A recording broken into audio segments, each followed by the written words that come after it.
former two-time world champion boxer, commentator of the year, Paulie, the Magic Man Malignaggi. What's up? What's up, guys? Man. What's up? What's up? Good to be in studio with you guys, man. Thanks for having me. Thank you for being here. Yeah. You could be anywhere else in the world, but you're here with us. Yep, absolutely. And it's my pleasure. So tell the you, bro. people a little bit about yourself for those who may not know you. You know, in a nutshell, I'm Brooklyn most of my life. I lived in Italy for a little while as a kid. Also lived a part of my childhood in Jersey before coming back to Brooklyn. Italian American, first person in my direct family born in the United States to Italian-born parents. And yeah, I started boxing, about 16 years old, and went on to win 2 world championships, and I'm retired now. And I do some commentating, so I talk boxing now. I did boxing, now I talk boxing. That's that's the short end of the short version of the story, you know. So take us back to the beginning. What ignited the fire in you to start boxing? I don't know, man. I feel like when people start boxing, they kind of stumble into it. I mean, don't Okay. get me wrong. You do have kids that their fathers take them and they want to really push them and stuff like that. That wasn't really the case with me. I didn't, like, if you would have told me 1 year before I started boxing, you're going to be a boxer in your life, I would have been like, where's that coming from? Like, Okay. you know, so I kind of just stumbled into it when I wound up in the gym in June 1997. I got expelled from New Utrecht High School. I went to New Utrecht as no, well. no. In Utrecht, May yes. 1997. I got expelled. For and what? I'm not gonna, Wait. and I'm not gonna say Wait, I was like hold on. Rewind. Fight. Was it for fighting? fighting truancy fighting. It wasn't just. Okay, all right, I'm not all gonna right. say just. I don't think you get expelled for one thing, right? I mean, when, Yeah, when a school tells you It they had adds enough up. of you, it's like really True, several true things that. adding up. But fighting was part of it. The last thing that went down was a fight that they ended up throwing me out, but it wasn't the only thing. But I also, like, people say, like, oh, they was so, maybe some kids were bad. Maybe some kids are like, straight up stone cold criminals. I don't think I really was. I just think I was kind of lost, And when you're kind of lost, you're getting into fights. You're kind of looking for attention in the wrong way. You're a bit immature. You're a bit low self-esteem as far as you don't really know who you are and where you're Everybody goes going. through that. Yep, And yep. so I can't tell you that, like, oh man, like I was so bad. I don't know if I would have wound up bad, but I was more confused than bad. And sometimes I did bad things, but I didn't.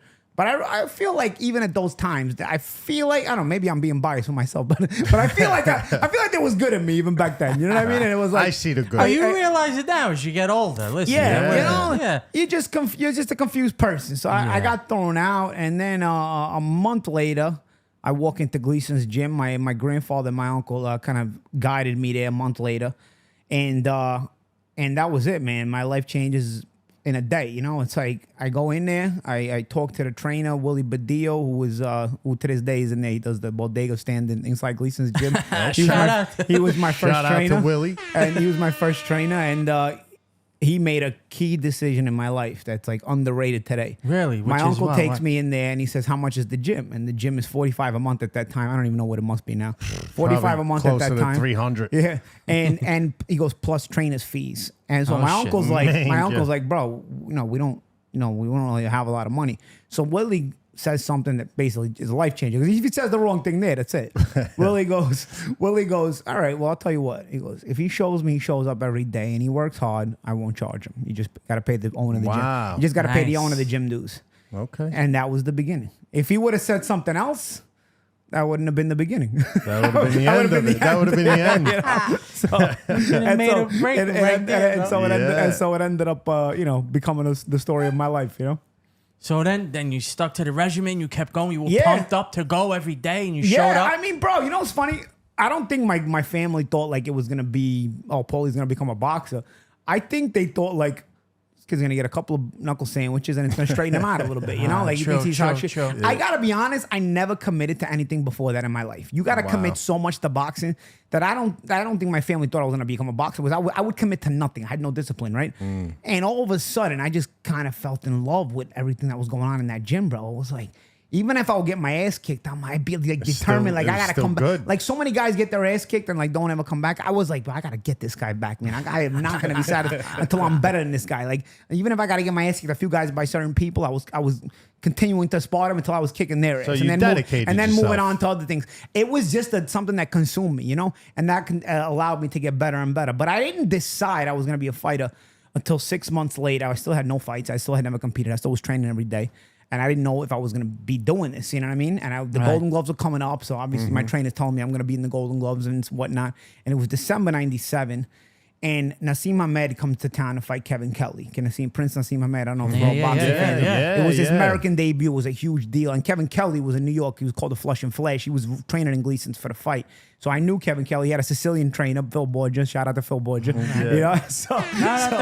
So Phil was Kevin's trainer. So obviously I was rooting for Kevin. And this hot shot from England, Prince Nassim Ahmed, is coming to town. Billboards all over the place. Flipping into the in ring. The trains, billboards in Times Square. I mean, HBO put tons behind them. Wow. Bro, this fight to this day, if anybody watches it, Kevin Kelly versus Prince Nassim Ahmed, is one of the best boxing matches you'll ever see. I'm telling you right now. It was one of, this fight was fire. Check that out. I gotta watch that again. Nassim Ahmed versus Kevin Kelly. I won't tell you the result. It was knockdowns both sides. It was fire. Okay. I left the arena that night saying, bro, this was sick. I took the train, mind you. And the funny thing about the train was I scrounged up my last $25. I sort of because I was doing, when I started boxing, I stopped trying to get in trouble. I started doing deliveries at like my uncle's pizzeria in the city. Right. Okay. And he wouldn't pay me, but he's like, I'll let you keep the tips, you know? So I was like, all right, I'll do a couple deliveries. And I saw the newspaper advertisement. The cheapest ticket was $25. So I scrounged up literally $25 and $3 for 2 tokens. Because at that time, the Metro cards were just coming out. So I had 2 tokens and $25. Just enough to get me into the building, buy no snacks,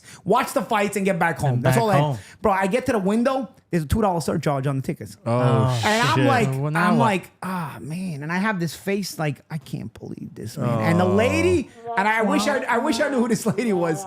She was like she wasn't old, she wasn't young. And she looks at me, she looks for her superior. She makes sure he's not looking and just slips me the 2 tickets. Again, life-changing decisions people make for you. You know what I mean? That's why sometimes. That's why when you think about it, you gotta pay it back. You gotta like pay it forward. That's what I mean. There's certain things like that, like Willie not charging me, makes me all a meant spots to be boxing. for you, brother. Then this lady throwing me the Handing 2 you the tickets to ticket. allow me to experience this night. Yep. And this night I experienced. I leave the Garden. I went there rooting for Kevin Kelly, and I just left the Garden just in awe of both of those guys and everything. And I was like, on the train home, my brain was flying like 1,000 miles an hour. Like, what did I just watch? Wow, man. The Garden was going crazy. Everything was going nuts. And I'm like, bro, I gotta feel this. It's gotta be me one day, right? So at that moment is where you kind of decided at you that moment, wanted don't to get me do wrong. it? I liked what I was doing. I fell in love with boxing already, but you don't know you're gonna be a fighter. Yeah, But that of course night not. right there, I don't even have one Solidified amateur it? fight yet. I don't even have one amateur fight yet. On the train ride home, I'm like, bro, I gotta feel this, bro. What those guys were feeling tonight. Yeah. I mean, what I felt in the arena, I can't imagine what they must have felt in the ring. I was like, at that moment that I'm thinking, you know what I mean? What's going through my mind? I'm like, I gotta feel that, man. That's gotta be me one day, man. And yeah, man, sure enough, I main evented in the same building in summer of 06, 8.5 years later against Cole. I didn't win the fight, but it was another good fight and whatnot. And my career, went from there. I did join the next Golden Gloves tournament, which was in the couple months afterwards. Did you win? I won the 98 Golden Gloves. Yeah. And then from there, that kind of was the platform to just kind of keep going and going and going. That's what's up. And obviously, it's a long story in that, but that's the short end of it, And that was it. But yeah, that's how things started out for me as far as boxing is concerned.